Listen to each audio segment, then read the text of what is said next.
everyone, my name is Elena Huntley, and today I'm going to be discussing the Ruby Frank case and basically the lens of social process theory. So the social process theory is really about how behavior is learned through like interactions with people, socializations, and relationships between anybody. Basically, just the whole people thing.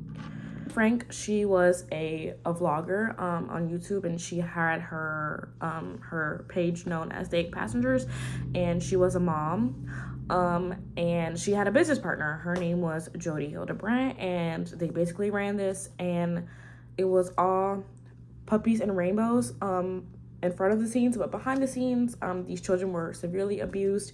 They were malnourished. They were put under restraints. They were deprived of food. It was just a lot. And Ruby and Jody, they were working together, and they wanted to justify these actions through extreme religious beliefs, and that the children were possessed, and that they wanted to cast out these evil spirits, and basically just using religious items to justify the severity of the abuse.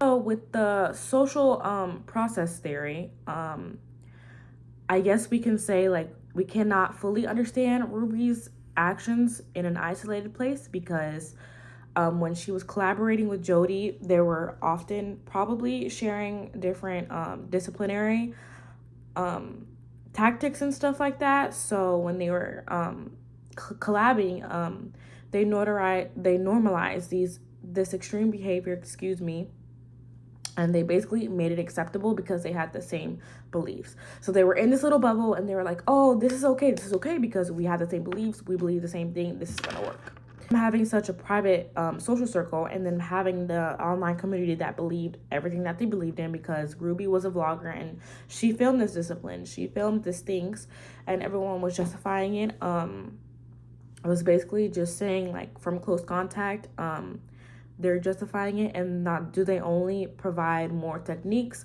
more patterns for this behavior, but they also justify it. And starting along, Ruby Frank already had these like bizarre beliefs, but moving forward, like I said, the online communities really just furthered her beliefs and strengthened them along the way.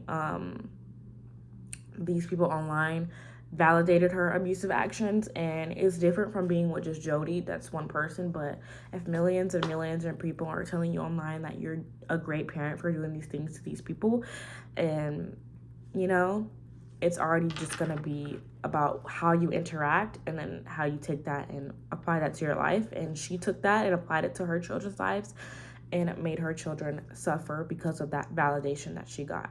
Obviously, these people played a big role in her life. Instead of telling her that's wrong, it really just pushed her on, egged her on to keep doing it, and probably do worse things if she wasn't caught, if she wasn't in those hands. Outside of Ruby's case, there have been many reports of religious people, or people just in small groups as well, creating an environment where abuse was normalized and reinforced. And not every religion is like that. I am a Christian myself, but I know that some extremists have been reported of using some not so justifiable reinforcements. Finally, with understanding Ruby's actions through this, if this is right on the internet, there is an importance of intervening and monitoring.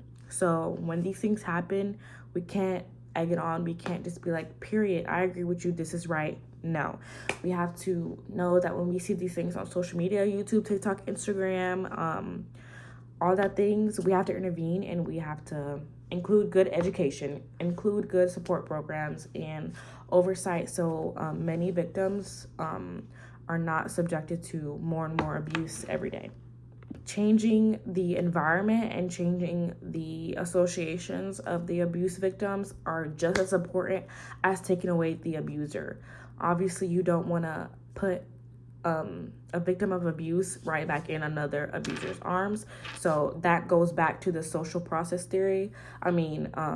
Social control theory, that it's really just by interactions, relationships, and socializations. That being said, Ruby's actions were learned. They were learned, whether it's from Jody, whether it's from people online, they were learned. And once she learned them and she adapted to them, and then people are justifying her actions, it's gonna, again, make her egg it on and just really make her want to do it worse, or, you know, yeah, and they create an environment where extreme and harmful practices were normalized, and it shouldn't have been more normalized. But when you examine these social influences, we can gain like a deeper understanding of the case and the role of being around people and how that can shape one's behavior, which is very critical for preventing abuse, preventing deaths, preventing incarceration, and preventing anything that is out of the usual. But that's it. Thank you.